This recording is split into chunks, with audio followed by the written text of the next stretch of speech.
Welcome, Pewter Report readers, viewers, and listeners to a brand new edition of the Pewter Report podcast, brought to you by our friends over at Briar-Greaves Insurance. Visit briargreavesinsurance.com to see how they can help you, or give them a call at 813-876-4166. That's 813-876-4166. We have a fantastic show on tap for you. Very excited to get into it. I'm your host, Matt Matera. Joined with me is the face that runs the place at pewterreport.com, SR, Scott Reynolds, and our special guest today, Bucs quarterback Michael Pratt is joining us. Michael, thank you so much for coming on the show this afternoon. How you doing? I'm doing well. Thank you for having me. Yeah, it's an absolute pleasure to have you on. I imagine this offseason is a little bit different than last year. You had the Senior Bowl, the Combine, visiting teams, wondering where you're going to play in the NFL. How's your offseason going this year with maybe a little bit more downtime? Yeah, it's been going great. Definitely a lot more downtime. Definitely more opportunities to, kind of sit back, relax, still getting to work, getting to do some of the things that I love. I've been back home in Boca for a while, back in Tampa now, but just working out, going to do a little bit of fishing, hunting. So it's been going really, really well. Excited to get back to work, and just fired up for this spring coming up. Living the absolute dream, fishing, hunting, all that good stuff. I was curious when you were coming back to Tampa. I'm also wondering, what's your workout off-season program like? Are you working with like a QB coach? I know a lot of guys do that. What's that process been like? Yeah, so down in Boca, just working out with one of my trainers that I've been training with since high school. There's a plethora of different guys down there to throw to. So I got to throw with a lot of guys down there, some of my old high school guys. So a lot of great access to guys to be able to throw to. And then I've been back in Tampa for the past couple of weeks, and just being around the facility, throwing with some of the guys here who's in town. So off-season training has been going really, really well. Yeah. It's draft season, right? I mean, draft is coming up in just a couple of weeks, and we knew that the Bucs liked you this time last year. In Pewter Report, we had you as a day 3 Bucs best bet at quarterback in our draft previews. Tampa Bay was one pick away from drafting you. The Green Bay beat the Bucs to the punch. Did you know about that? And how much interest did the Bucs show you during the pre-draft process? Yeah, definitely met with them a good bit throughout the Senior Bowl, throughout the Combine. Had a couple of Zoom calls with them in the pre-draft process. So definitely knew that there was a lot of interest there. My mom, I think, was praying every single day that I ended up in Tampa. And like you said, very close to being drafted. I think it was the very next pick. Yeah. I actually got a text from one of the people around the building here in Tampa saying we're fixing to draft you in our next pick. And then right after I got that text, I got the call from Green Bay. Yeah. But ultimately it ended up worked out. Yeah. We got Devin Colt here, and with me being here, so I think it worked out how it was supposed to. For sure. Yeah, it feels like it was meant to be. Want to go back to your college routes a little bit, playing at Tulane. A couple of teams in Florida, though, like USF, UCF, FAU, that were in the area, right in your own backyard. How'd you ultimately end up at Tulane? So yeah, definitely had some interest from the local schools. FAU was actually my first offer my sophomore year of high school, and that was when Lane Kiffin was there. So definitely some interest there. I got to spend some time around that facility and get to know those guys pretty good. I didn't think that Lane was going to be there for very long, which he wasn't. You were right. But Tulane, I think one of the biggest things that I was looking for was academics. I was very interested in all the Ivy League schools. My sister played basketball at Columbia at the time, so academics was a big part. Location, I didn't want to go too far from home. I think FAU was just a little bit too close. I understand. It was right across the street from my high school when I was at Boca High, and then about 3 minutes from my house that I grew up at in Boca. So Tulane, just throughout the recruiting process, all those things kind of lined up. The offensive coordinator there at the time, Will Hall, was someone that I got really, really close to. Also my quarterback coach there. And then just, when I kind of stepped on campus, just kind of felt like home, and, kind of figured that was the spot that was right for me. And, I think it worked out pretty good with going there. And let's be real, I'm sure it helped that Tulane has one of the best uniforms in all of sports, not just Come football. on, look at No these, doubt. man. No doubt. Look at these uniforms. Michael, I mean, you've got like the ocean blue look you can go with. You can go all black, Yep. right? I mean, even your white with like the green pants. I mean, look at the wave, man. That's a metallic wave. That is so cool. Yeah, the equipment room definitely had it going with the jerseys. I think the uniforms are definitely a big plus there. There's no doubt about that, man. I mean, those are some absolutely cool uniforms for sure. Let's talk about your time at Tulane, right? And what that was like and what you were able to accomplish. You were a 4-year starter. Yep. At Tulane, 9,602 career passing yards, 90 touchdowns, 26 interceptions. You look at the junior and senior seasons, we saw the increase in your completion percentage, 27 touchdowns, 5 picks, 22 touchdowns, 5 interceptions. You ran the ball quite a bit too. You're a mobile guy. 1,100 career rushing yards from the quarterback position, 28 touchdowns. You were deadly down there by the goal line. And I think this is the most fascinating thing about what you're able to do, aside from those uniforms. Look at those pants, man. Holy smokes. You guys went 2-11 in a very tumultuous 2021 season. And then you went 12-2 in 2022, and you finished 9th in the nation in the AP. We'll talk about some of those wins in a second, including the one from my alma mater, where I really developed an interest in you and Ty Spears and some of your teammates there. But just spend a minute just talking about the calamity that was 2021 and how you guys were able to really turn the page, ride the wave to a massive season in your junior year. Yeah, definitely. That 2021 season was definitely a weird year for us. That was when Hurricane Ida came through. Yeah. And Tulane's located in New Orleans too, for people that don't know. Yeah. In New Orleans. And actually what happened is we were in the middle of fall camp and, we were fixing to get hit by the hurricane. And they told us, they're like, hey, we're going to Birmingham. We're going to be gone for 1 day, pack for 2 days, just in case. Like, all right, is what it is. So packed for 2 days. And we ended up being in Birmingham for, I think it was like 6 weeks.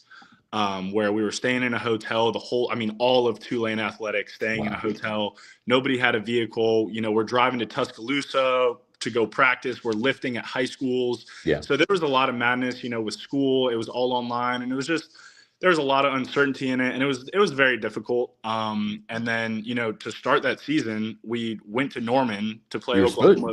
Oklahoma was supposed to play you guys at your place. Yeah, they were supposed to come to Tulane. We won, number 2 team in the country, and obviously ended up playing in Oklahoma, and went toe-to-toe with them in, a really, really good game. I mean, it would have been a little better if we came out on top, but I think we really showcased what we were capable of that game.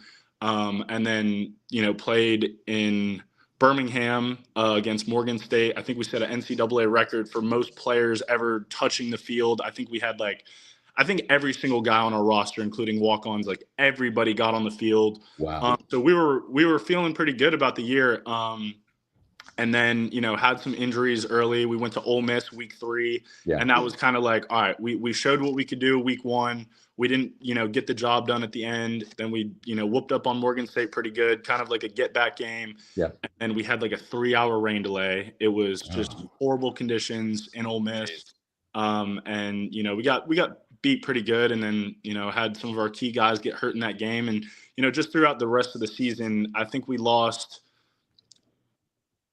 8 out of the 10 games that we lost by a touchdown or less. Yeah.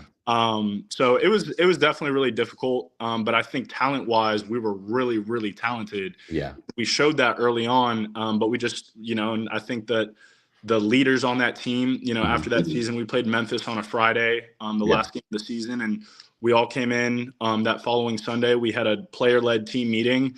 And the leaders of that team, myself, Tajay Spears, Sincere Haynesworth, Dorian Williams, Nick Anderson, we kind of, wanted to address the whole team without the coaches in there and figure out the identity of our team and what we were going to do, because we had all those guys coming back. We didn't, we didn't go in the portal and get a bunch of people, and we didn't lose a bunch of people. We had pretty much the same exact team. minus your plus, a few guys going into my junior year, that 2022 season. And I think that's where it started, was that Sunday in that player-led team meeting. That's cool. And, we'd always, finish our player-led team meetings with a picture of the American Athletic Conference trophy, championship trophy. And, that was our goal, was we wanted to win the first conference championship in the American at Tulane. That was the ultimate goal. And, we talked about that all throughout the offseason. And I think just the work that we put in, the accountability, I think the player-led team meetings really made it about the team and not about anything exterior. And I think a lot of guys just really bought into that and, saw the light at the end of the tunnel and saw what we were capable of and knew what we could do if we wanted to, do that. Yeah. And, just throughout, that junior season, starting out, like you said, when we went to K-State, and that was a gritty, tough game. I'm pretty sure that was the fourth down yes, it was. Conversion at the -30 that, we're up. We need that to seal the deal. Yep, and I you got actually it. bobbled the snap and ended up getting the first down, and then went into like a full body cramp. It was hot out there. It was a wild environment. It was just an awesome game. Yeah. And then ended up losing to Southern Miss the next week. And, really, I think that loss to Southern Miss that following week was kind of like the fuel to the fire that we needed to be like, all right, we just went to K-State, beat them at their own place. Hard to do. I think that Southern Miss game kind of humbled us and was like, all right, we need to continue staying the course, have the same mentality mindset that we've had throughout the whole off season to get to where we want to go. Yeah. And just kind of took off from there. And you guys beat a ranked K-State team, a ranked UCF team, a ranked Cincinnati team, and then you go to the Cotton Bowl. Yep. And you're going up against Caleb Williams and the Trojans. Yep. And you're down in the fourth quarter by double digits. Is that right? I believe we were down 15 with about 4.5 minutes to go. Yeah, right. And you came back and you had an absolutely miraculous 46-45 victory. You didn't throw an interception in that game, if my memory serves me correct. Nope.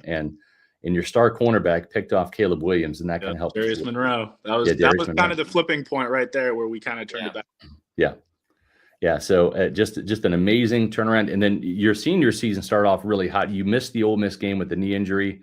But you look at your record as a starter, 21-3 over the last 2 years. Just a phenomenal career at Tulane. Like I said, Matt and I were fans of yours. I know the Buccaneers were as well. Yeah. And it all worked out in the end with you and Devin Culp getting to be on this team. No doubt. Now, I will say, too, it was also kind of fun, and you're a great sport. K-State had a chance to play Tulane this year, and we had a little bet there. And I'm just telling you, like, I know Tulane's got some phenomenal color combinations, but damn it, Michael, you look great in purple and silver too. So yeah. I'm just saying, you could have had a chance to keep the shirt. You decided to give it back to me. Okay, no worries about it. You're such a good sport about that. No doubt, that was a good time. Mike, another thing from that 2022 season, and it was very special for several reasons, including that big win in the bowl game over USC. But we didn't know it at the time, but you actually played your last college football game at Raymond James Stadium at that 2022 season, which would eventually become where you're playing now with the Bucs. Yep. You balled out in that game. 329 passing yards, 2 passing touchdowns, and 2 other rushing touchdowns. Plus, you beat USF. The score was 45-31.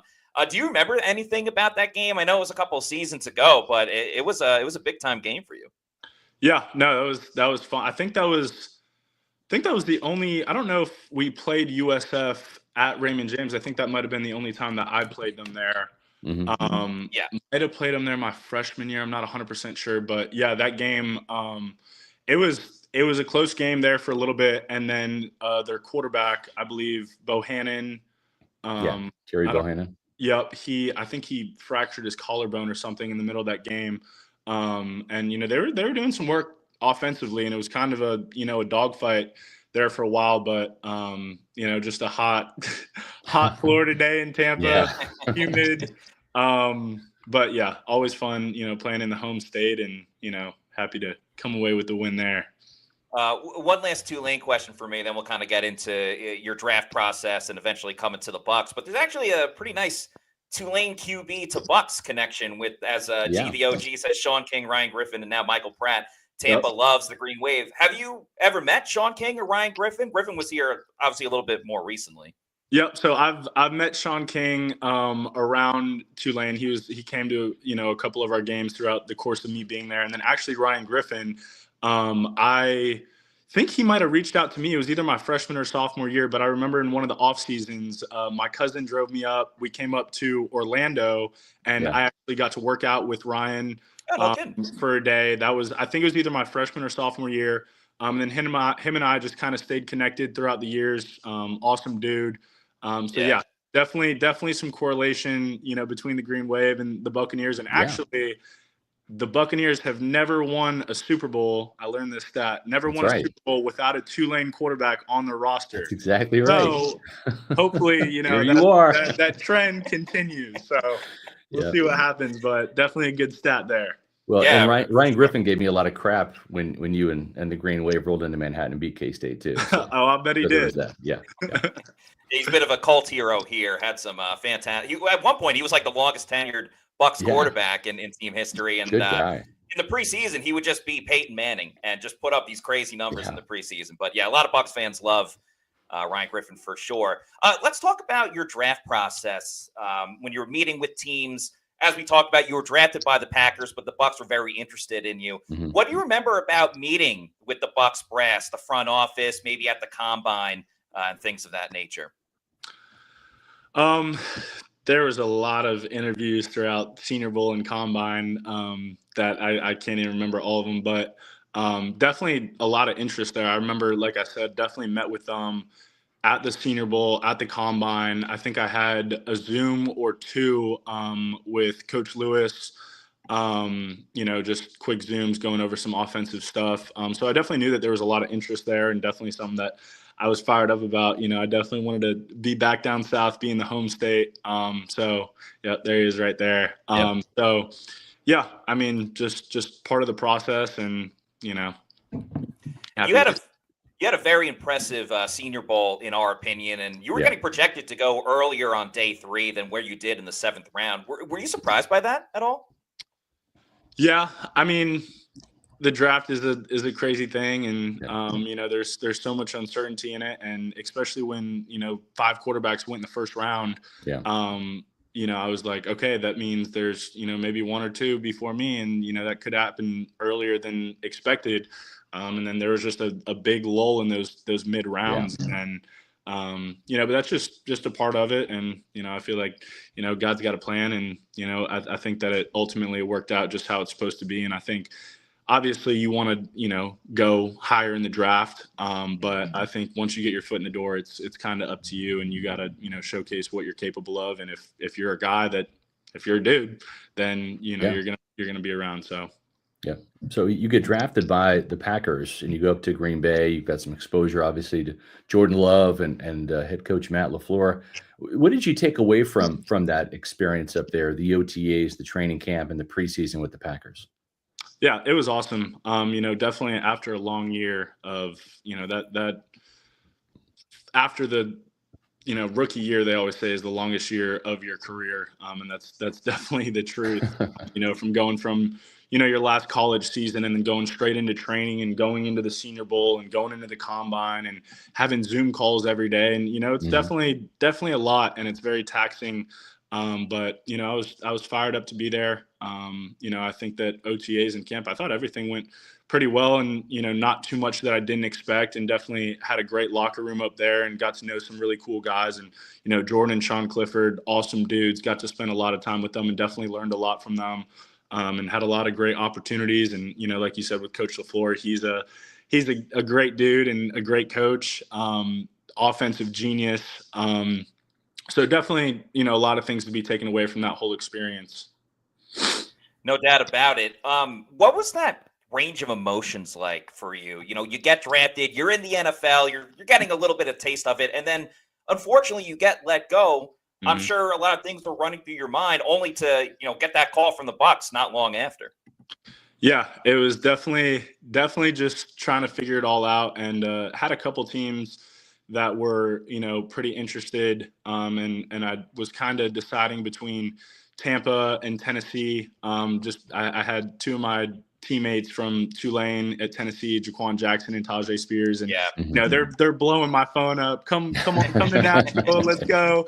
And but ultimately, I think pre-draft, I was very, very excited about Tampa, and thought that was definitely a big possibility.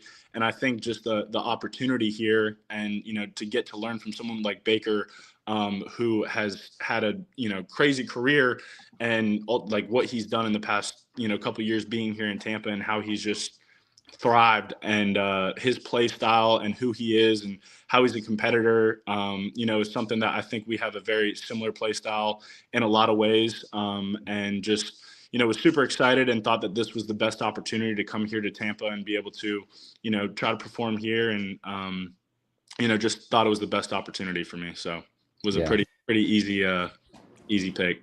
I interviewed you at the Senior Bowl and also at the Combine, both those places, and you told me about all the different offensive coordinators you've had and how you didn't even have a quarterbacks coach in college, right? Yep.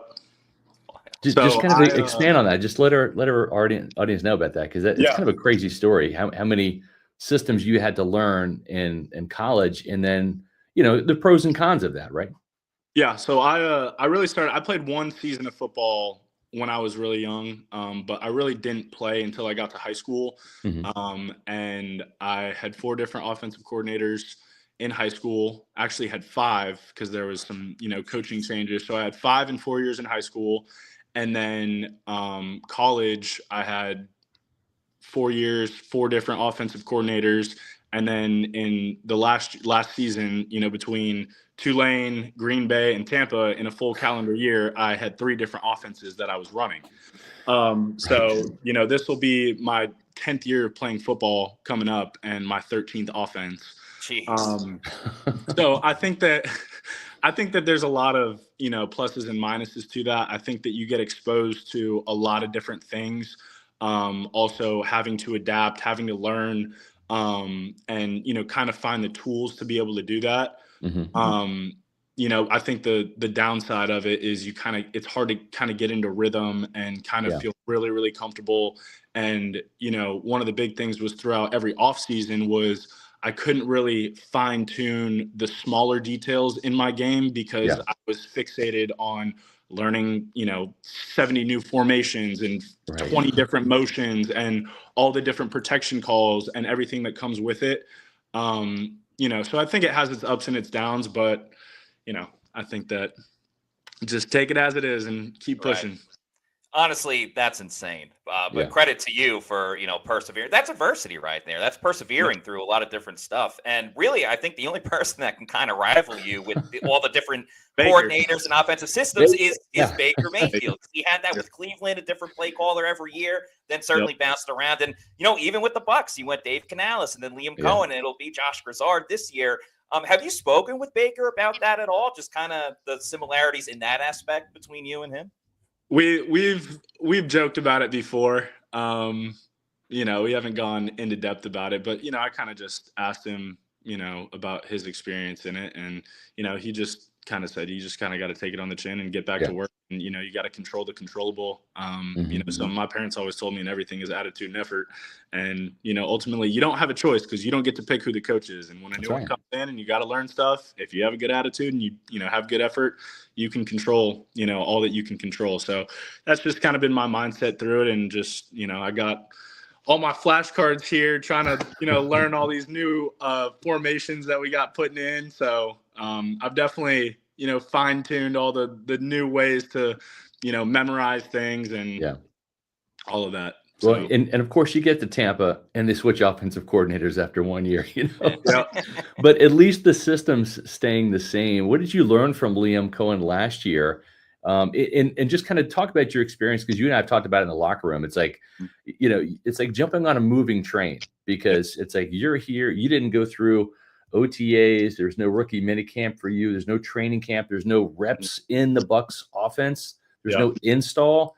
And so you kind of have a dual purpose. You're supposed to learn a system that everybody else on offense already knows, and then also run the scout team and run the plays that the Bucs opponents are going to be running, because you're the quarterback of the opposing defense, right? Yeah.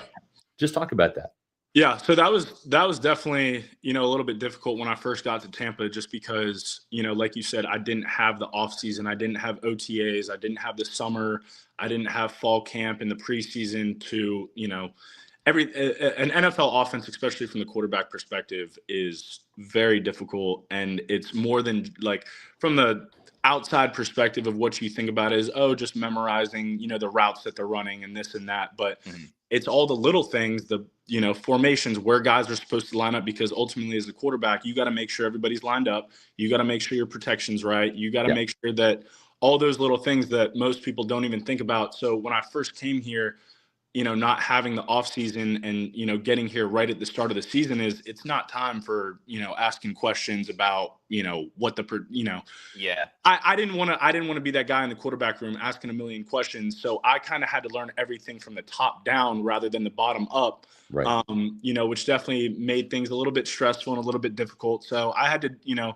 just kind of take my dose of it and try to do what I can, outside of the building, and extra meetings with, the quarterback coach and some stuff like that. But like I said, I didn't want to, take away from, guys that, Baker and Kyle and guys that are, on the field. So that was definitely difficult, but, super excited for, this offseason and kind of being more familiar with the system. And, we're going to have a couple different things that are, changing up, but definitely have time to, study it. So got no excuse now. Another quick one on Baker. What did you learn from him last season, or just pick up from him and being with him in the QB room each day? Dude, he's an awesome dude. I think, when I think about my play style and his play style, like, he's not a quarterback, he's a football player. And I just think that, that mindset and being an ultimate competitor is something that just ignites a locker room, gets people fired up, guys want to play for you. And I think just like from that leadership standpoint, the quarterback position, I think that that's who you have to be. And just his relationships with people, I think is another huge part of leadership and getting guys, you can be the most talented quarterback, and if you don't got guys running the right routes and you don't got guys going 110% every rep, you're going to look like crap. But if you're a mediocre quarterback or even a good quarterback and you got guys doing all the right things around you, then, you're going to look pretty special. And I think that, first, he is a great quarterback, and also he has the ability to get everybody else around him to just play at their highest potential. And I think that was just showcased all year long. And, the way that, he played, the way that everybody else around him played. So that was really exciting just to see, the way that he goes about things, the way that he practices, his habits, so definitely something that's inspiring there. Yeah, that was a picture of you kind of like with a Baker-esque run right there, stiff arm to the face mask. And, and you saw Baker run. And when I was looking at some of your Tulane tape, just kind of studying you again throughout this offseason, I did see some very similar play styles. You would take off with some reckless abandon. I mean, you got the crap beat out of you against Oklahoma back in that game in Norman. You kept answering the bell, and and you're not afraid to put your body on the line in some of those runs for first downs or touchdowns. Yeah. I think I learned, I think I was a little bit reckless in college, definitely in my earlier years, and, kind of paid the consequences for that. I've been very blessed and fortunate to not have any, serious injuries. There was a couple times, a week that I was out, stuff like that. But I think over the course of time, I kind of learned how to, prioritize different situations. Fourth down, you got to get the first down. Goal line, get the end zone. But you got to be smart. But I think that, like you said with Baker, same kind of, mindset is do what it takes, be a football player, but protect yourself at the same time. And, I love he's running out there. I do the same thing, running out there, getting a lead block for your running back or whoever's the ball carrier. So I think that, like I said, just kind of ignites everybody around you, and, Todd Bowles. Certainly a great mentor for you to have, as you begin your NFL career.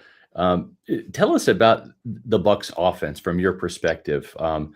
The with Josh Grizzard, coming in, and it's the same system as last year. He's going to put his own spin on it, of course. But how does this offense fit you and your talents, you think? I think we're so dimensional, offensively. I think we've got great backs, we've got great receivers, and a great offensive line. And I think when you don't really have any of those positions slacking, I think that you're really able to manipulate a defense and, keep a defense on their toes. I think we did a lot of different things last year, which was great. Motion wise, screen game, all those kind of things. So when you can, kind of keep a defense guessing all the time, there's a lot of opportunities for big plays. And I think play calling wise was really great last year. I think design of play, and that's where, Grizz came in a lot. Like he's a genius. I mean, he is one of the smartest dudes, especially football minds, that I've ever, just listening to him talk in the quarterback room and just coming up with stuff. And he's like, oh, we should call it this. And, oh, what if he does, he just is on it. So I'm super excited to see, what he's going to be able to do in his play calling. But like I said, back to the point, just the dimensional offense. We got so many guys that can win one-on-one. Mm-hmm. Mike Evans that, if like Baker said, if it's one-on-one, if you're not doubling Mike, I'm going to throw the ball to Mike. Yeah. So I think when you have guys like that and guys that you can just spit the ball to, Chris Godwin is so good in space. It's like, just get him the ball and let him work. Bucky Irving, doing so many different things. It's just something that's really exciting as a quarterback and definitely takes a little bit of the load off of you and, opens up a lot of things offensively.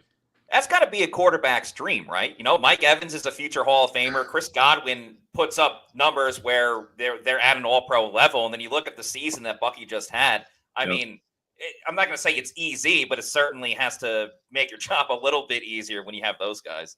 Yep, no doubt. Definitely makes it a little more fun to watch those guys work.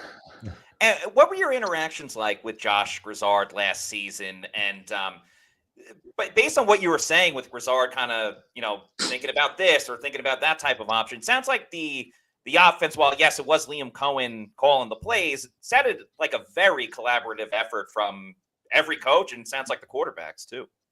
Yeah, I think we've got a great staff, and I think Liam and Grizz and Coach Lewis and all those guys in that room, and especially, Baker's like a coach in the quarterback room, and everybody's just spitballing ideas, and I think the more that everybody's just kind of throwing things out there and different ideas, I think that's when greatest success happens, is when there's a lot of different things out there and you can kind of fine tune and find the most effective ways to do it. And I think we ran the same plays 20 different ways throughout the season. So I think it makes it really difficult for a defense to try to pattern us. And, like I said, just to keep a defense guessing, just because we did so much offensively, and I think a lot of that was because of Grizz and Liam and Coach Lewis and Baker and just everybody in that room that's spitballing different ideas. And ultimately, I've had some coaches where it's like they want to do it their way and they don't want to hear nothing else. Yeah. And I think that was just so important in that room last year, was everybody's open to hearing different perspectives and, going back and looking at the tape and all those kind of things. So I think that was definitely a key to our success.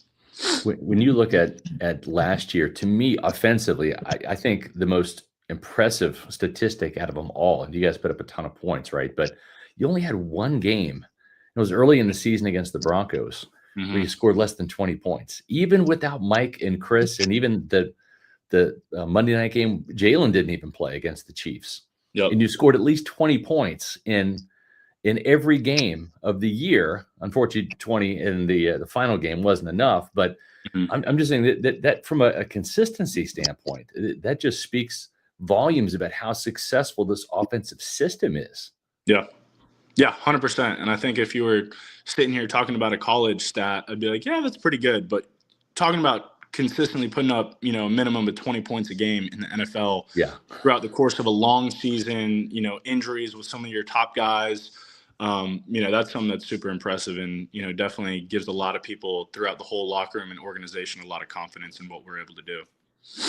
Do you have a favorite formation that you like calling plays out of, or having the offense line up out of? Like, for example, fans really gravitated to the pony package last year. Like, I think a lot of us remember the Chris Godwin touchdown that he had in Detroit. It was out of the pony package, and they faked the screen. And later in the year, I think Liam Cohen called a play. It was just all go routes with 4 tight ends, and they had a big play down. It was against field. the Panthers. 4 verts. I think it was the Payne Durham catch down to the 1 yard line. Is there anything where the formation gets called and you're like, yes, like this is my jam. I'm about to do something great. I definitely love the pony package with our 2 backs with Bucky and Shad and whoever's in there. Just because a defense, they see Bucky out there, they see 2 running backs, and they think, oh, okay, it's probably a screen, probably run, quick pass, and then we do a double move or whatever it is, fake screen. But I don't know, it all excites me. Every formation, every time we line up to snap the ball, I get excited. I think.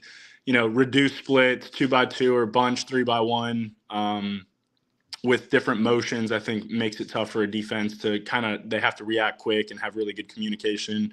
But, I like them all. Yeah, I got to put you on the spot. This offseason will be the first where you're actually running the Bucs offense, right? And not the opponent's offense for scout teams and all that. How ready are you for this opportunity to truly compete with Kyle Trask for the right to be Baker's backup? He was re-signed to a 1-year cheap deal. Organization obviously likes him. They like you. We saw Baker Mayfield come in and compete head-to-head with Kyle Trask for the starting job just a couple of seasons ago. So how excited are you to finally kind of, throw to Mike and Chris and the Bucs receivers within Josh Grizzard's offense as a Buccaneer quarterback, Mike? Yeah, I'm super excited. I think I'm definitely, been preparing, throughout the off season, and, I've been doing a lot of football things, but I'm ready to get back, behind center and, call plays and do stuff like that, get in the huddle.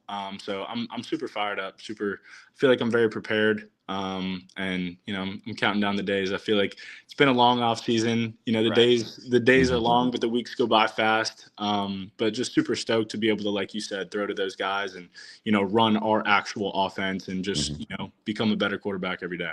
What's your relationship like with Kyle Trask? And he's been around a lot, but he's really been limited to just preseasons. I mean, he comes in with Tom Brady 2 years.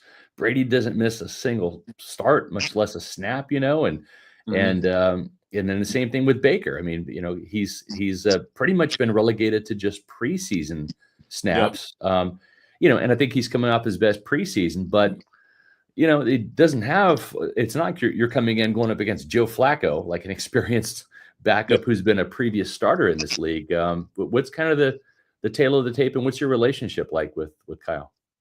Our relationship is great. He's a hilarious and awesome dude. I love the quarterback room in general, the 3 of us.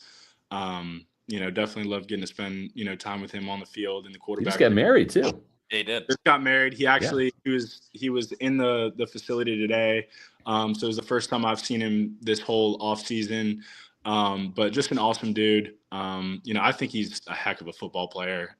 Just from what I've got to see throughout the course of the season and, scout team and our quarterback drills and stuff like that. So I'm just excited to be able to learn from him. He's been in this league. This will be year 5 for him.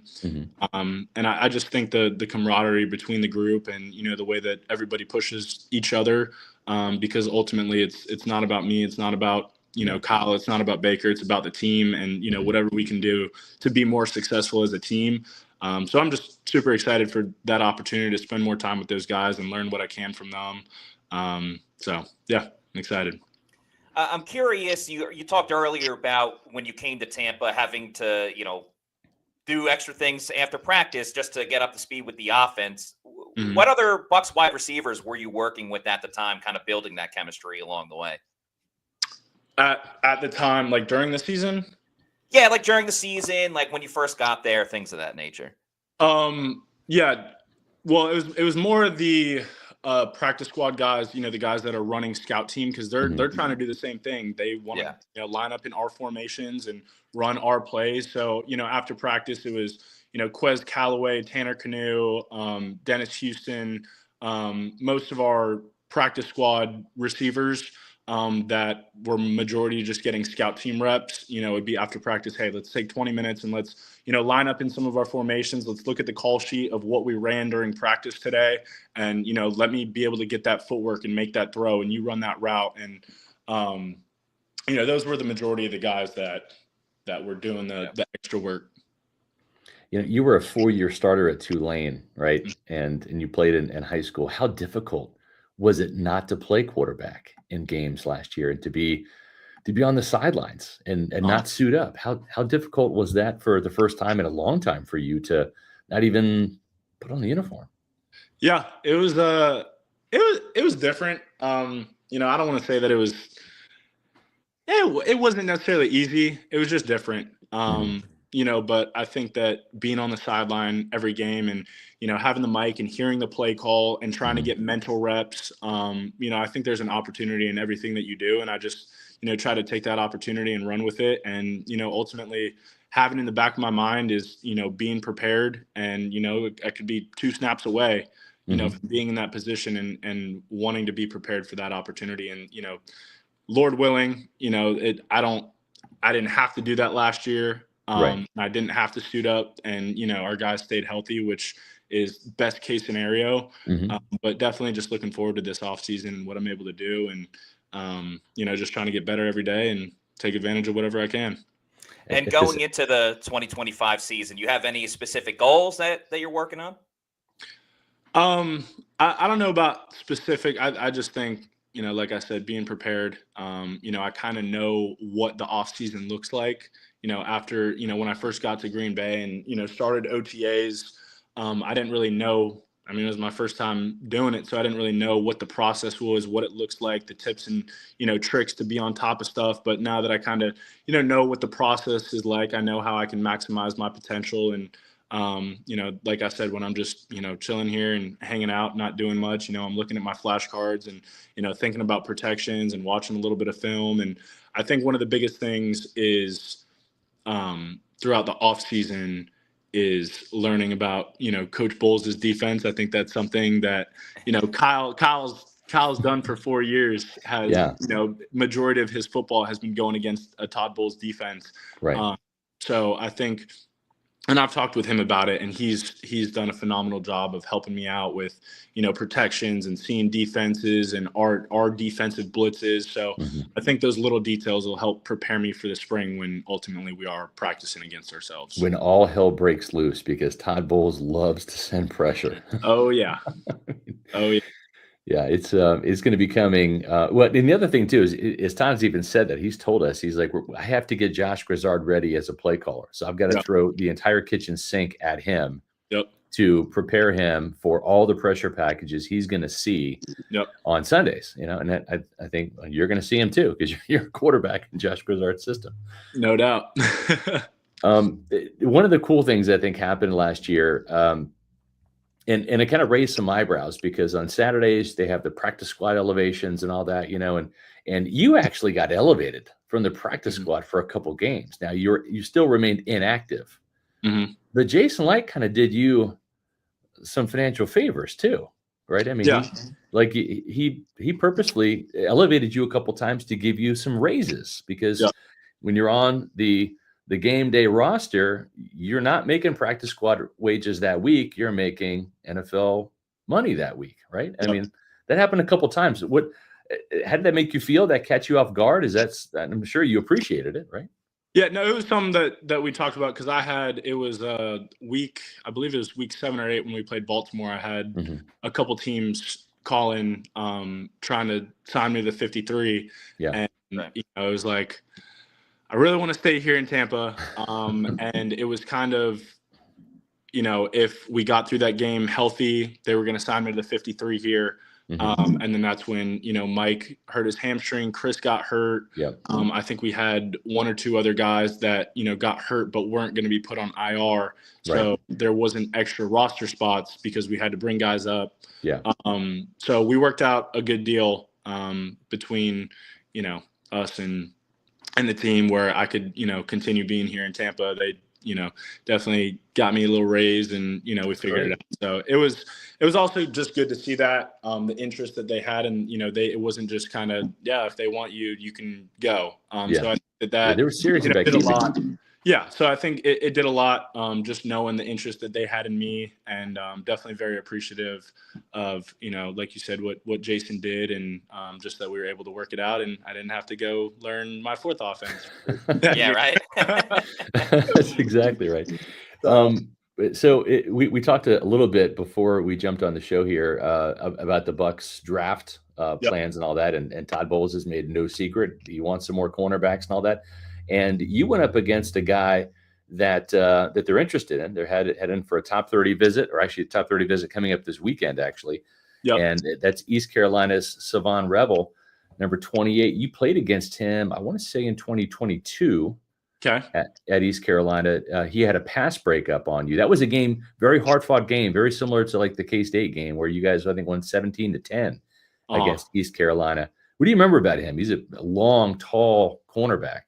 Yeah. I mean, definitely fit into that East Carolina defense really well. And I think that, I think that the number one defense that I can compare to our defense here is East Carolina, because they love to do the crazy, packages, different blitzes, all that kind of stuff. And definitely a guy that, I'd love to see in the locker room. Definitely would be very fired up about. He's tall, lanky, super athletic, smart football player. So excited to get him, here for the top 30 visit and see how they like him, and, see if we can make it work. Yeah. Who are the Tulane players that should be keeping an eye on? Guys that are coming out.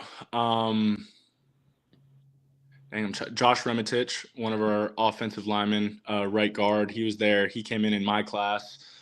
He's a stud. They've got a couple of DBs. I can't remember their name. There's two DBs. They were both at the Senior Bowl. I think one of them was invited to the Combine.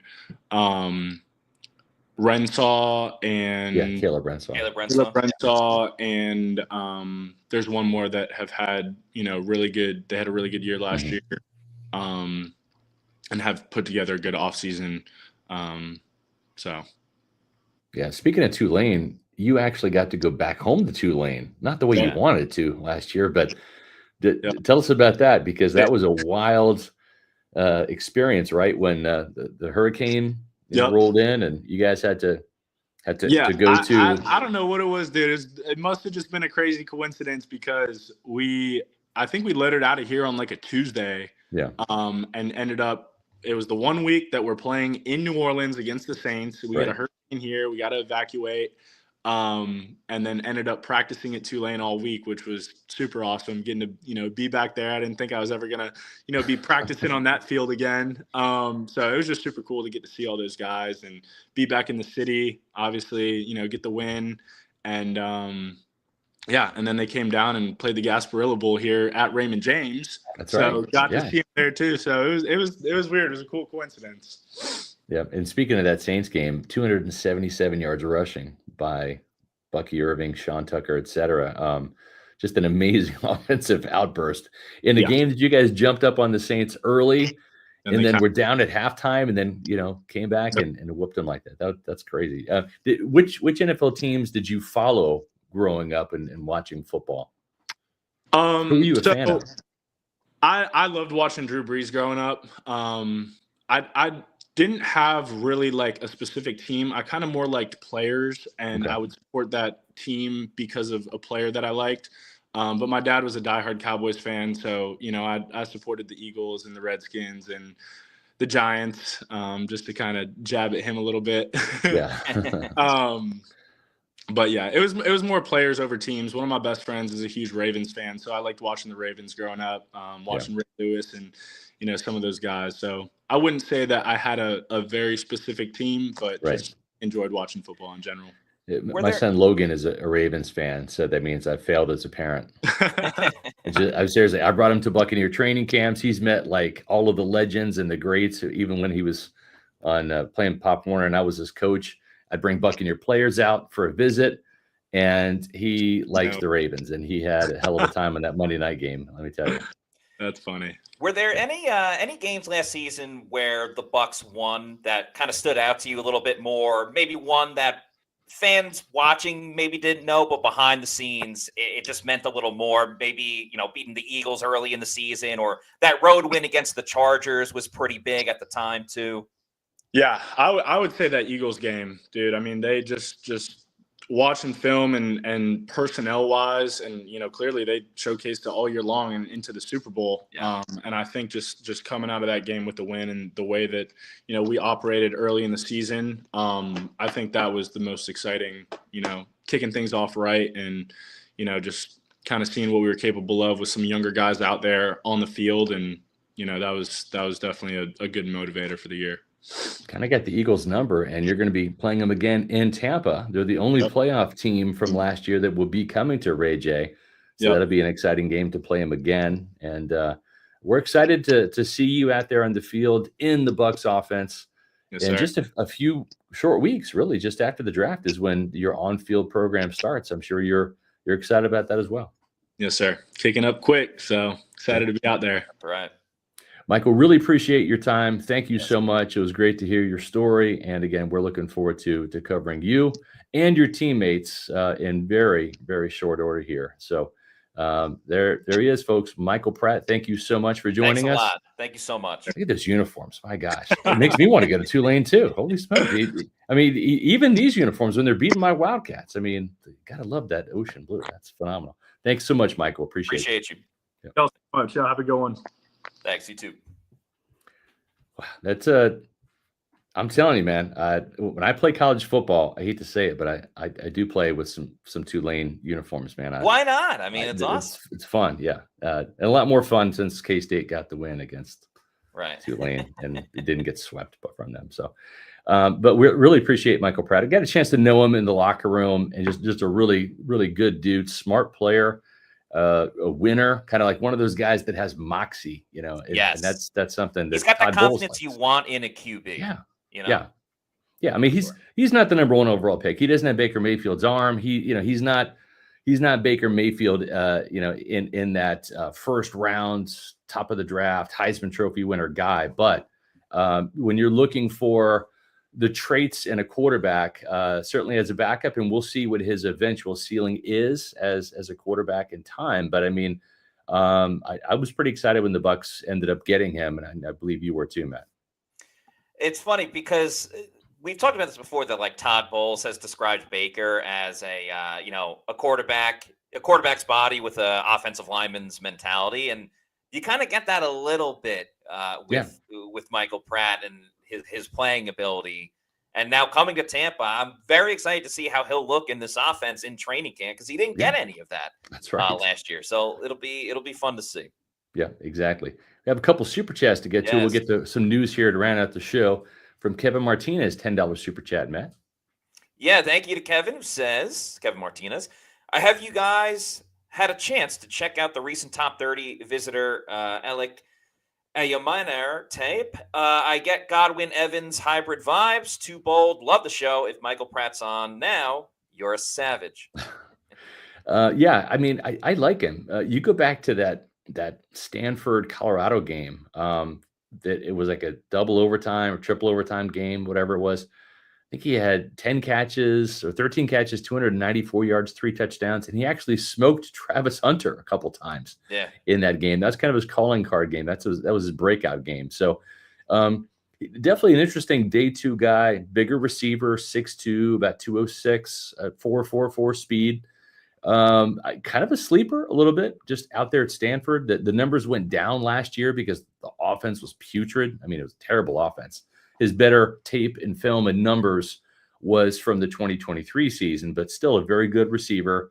Interestingly enough, he is on the Bucs top 30 visits. Yeah. But it's a situation where they didn't interview him at the combine. At least I remember when I asked him, maybe interview with the Bucs informally or formally. He said, no, haven't talked to the Bucs. So they're interested in him now, and we'll see what ends up happening. Yeah, it was kind of similar with Omar Norman Lott, who the Tennessee defensive tackle that just had a top 30 visit as well with the Bucs. Yeah, let's put that up real quick. Yeah, I don't believe they met at the combine, but he Correct. did with Tampa Bay. Projected to be around a 3rd-round pick, 5.5 sacks 2 seasons ago in just 10 games, and then last year 4 sacks. So plays at 3 technique, relies on his athleticism, and a little undersized. So a little bit of a similarity to Kalijah Kancey. I'm certainly not comparing him. And was big time at the Senior Bowl. He was. As well. Josh Capo wrote about him. Yep. Was one of the best defensive tackles at the Senior Bowl. Really good at shooting the gap. Yes. Better as a pass rushing defensive tackle than a run blocking defensive tackle right now, but certainly on the Bucs' radar after this top 30 visit. No doubt. Yeah, he's definitely a player that kind of reminds you a little bit of Kalijah Kancey. It would be a great substitutional piece as a rookie until he gets bigger and physical and more stronger in his development in the weight room. But yeah, so great visit from him. I'm excited to see him on the list there. Noah Williams from California, who was in our first mock draft back in January, is also in for a visit. So those are the 3 most recent names. Alec Ayumanyor from Stanford, Omar Norman Lott from Tennessee, and Noah Williams from California. He becomes the 5th cornerback. And you heard Michael Pratt's praise for Savon Revel Jr., East Carolina, who he faced in college. Noah Williams, there's a lot to like about this guy. He had 7 interceptions last year. Todd Bowles wants a ball hawk. Okay, well, this guy's a ball hawk. 7 picks last year. I think he had 14 in his college career and started off 3 years at UNLV and then transferred the last 2 seasons at Cal. This was a pick 6 against Cam Ward in the Miami game. And he also had 2 fumble recoveries for touchdowns as a junior. So this is a guy that's always around the ball. There is an interception against Auburn. He's played against top competition. 6 foot. About 199 pounds, good size, 4.5 speed, not a blazer, but fast enough. It has a lot of experience in quarters, cover 3. He does some press man. I like him a lot. I'm excited about him just as much as I am Amos on this list. I'm more excited about Revel. Matt, I know you are too. We're big Revel fans. We are. But no Williams is, Rebels. yes. No Williams is a very interesting player. And, I did some research when I wrote the story this morning about Noah Williams. And, if you look back at some of the top interceptors that the Buccaneers have drafted, right? And you go back to the most recent, like really good cornerback, Aqib Talib, right? He had 14 interceptions at KU in 3 seasons. Rondé Barber had 15 interceptions in 3 seasons at Virginia. Donnie Abraham had 15 interceptions in 4 seasons at East Tennessee State. So, if you're expecting guys to be ball hawks in the NFL, chances are they were ball hawks in college. As we've seen with Jamel Dean and even Carlton Davis, like if you don't get a lot of interceptions in college, you're probably not going to be that kind of guy in the pros. And I think that's why I've got a lot of high hopes for Zion McCollum, 15 picks in 5 seasons at Sam Houston. So, I bring me some ball hawks. I'm all about it. Yeah, it's funny, right? Because when we've talked about defensive prospects, and I'm just saying in general, not anybody specifically, we've talked about how it's slightly easier to be versatile as a defensive back going from like safety to the slot or corner to the slot versus like, a hybrid linebacker / edge rusher. It's a little bit easy for the defensive backs. But at the same time, we've said, there are certain players that maybe didn't get all of the sacks in college, but then they blossom in the NFL, where it's not the case for the secondary guys, players in the secondary that don't get interceptions in college. They don't start doing it in the NFL. But we did have a super chat from Mark Fisher. Thanks for the $4.99 super chat. We did answer this with Michael Pratt, but he said, is there ever tension between Michael Pratt and Trask? You're on the same team, but if you do well, he's got less of a chance to start / prove himself. Would seem strained. I mean, it is competition. Yeah. I think they all understand that, but he had nothing but praise for Kyle Trask. Said he just saw him the other friendly day. Competition. Friendly competition for sure. And listen, I mean, they're all professionals. They're all fighting to make a team, and it's healthy competition, but it's to make the team better. And the whole team is pretty tight and close knit. So why wouldn't the quarterbacks be either? For sure, yeah. I think that's what's special about this team that they have in Tampa here under Todd Bowles. and Jason Light is all these guys get along. They're all rowing in Yeah. the same direction and in the same boat. And that's exciting and fun to see. In my 30 years, I've covered some Super Bowl winning head coaches, right? From Tony Dungy, even though he didn't win one here, he kind of set the table. John Gruden, Bruce Arians won a Super Bowl here. The locker room was not as tight under those guys as it is now under Todd Bowles. And to go from 8 wins to 9 to 10, I think the arrow is pointing up for this team. The Super Bowl window is open. I'm expecting another good draft class. I know you are too, Matt. That's only going to add more talent to a very talented team that has won this division, that should own it again this year, despite what Cam Jordan had to say today on NFL Network. He thinks the Saints are like a top 2 team in the NFL. He's dreaming. Yeah, I mean, that's just a moronic statement to me. Yes, exactly. No, well said, Matt. But listen, there's a lot of experts out there, and I'm not going to pretend that I know more football than Cam Jordan does. But he's not an expert on the NFC South because the Saints keep losing. They finished last in the division last year, even behind the Panthers. But if you are looking for some experts, especially in the area of finance, well, those are the people over at Immuni Financial. That's right. Located here just in the St. Petersburg area, they service not just clients in the Tampa Bay area or clients in Florida. They will help you all across the country. And here's a great way that they're going to help you on Friday. That's right, Friday, April 11th. At 10 a.m., they're going to have a free webinar. All you have to do is go to Immuni.com. That's AMUNI.com/event. And sign up. That's Immuni.com/event. They're going to have a free webinar talking about the global tariffs and how they're impacting the financial markets and the global economy. They're going to be on hand to answer your questions. You do not have to be an Immuni Financial customer to take part in this at all. There's no obligation to join Immuni Financial whatsoever. But in light of the recent market activity and the rising concerns about the global tariffs, they've invited you for this timely online event that's designed to bring clarity to the headlines. So this is a great time to ask questions. They're going to have a session that will conclude with a live Q&A, offering you the opportunity to ask specific questions to gain further insights from the financial team at Immuni. So this is a phenomenal way to get an introduction to the people over at Immuni. So make sure you take part in that. It's free to sign up, free to attend, no obligation to do anything further. It's just a great way that Immuni is helping serve the financial clientele out there. And that will take place this Friday at 10 a.m. Eastern Time. Make sure you visit Immuni.com/event to sign up and participate. And just a reminder for everybody, we're not done with the shows. Tomorrow, Jason Light has a press conference, and we will react to that press conference after at 4 p.m. And then on Friday, we'll have our Pewter Insider for Pewter Platinum and Premier members. That'll be Friday at 1:30 is when we typically do it. Bucs targeting inside linebackers.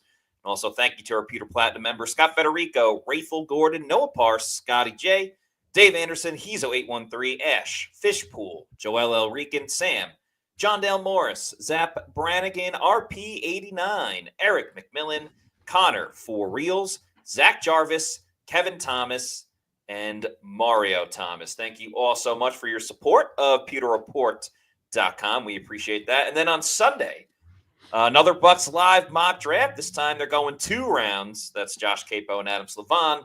Will be on Sunday for a live mock draft. We also have the Pewter Report draft show, live draft show coming up in a couple of weeks, starting on Thursday. That's the first night of the draft, or first day. It happens at night. We'll be doing Thursday, Friday, and Saturday. Each day, the show starts an hour before the draft begins. So Thursday, it'll start at 7. Friday, it'll start at 6. But very excited about that. We'll have all of our coverage of PewterReport.com. And in the meantime, if you're not already doing so, please follow us on all of our social media. On X, Facebook, and Instagram, we're at Pewter Report, and our YouTube channel is Pewter Report TV. Please like and subscribe. Leave a comment on this video, too. Let us know what you thought about our interview with Michael Pratt. So that's going to do it for us on today's show. For Scott Reynolds, I'm Matt Matera. For Michael Pratt as well. Thanks, everybody, for watching, and we will see you tomorrow for another edition of the Pewter Report podcast. Out.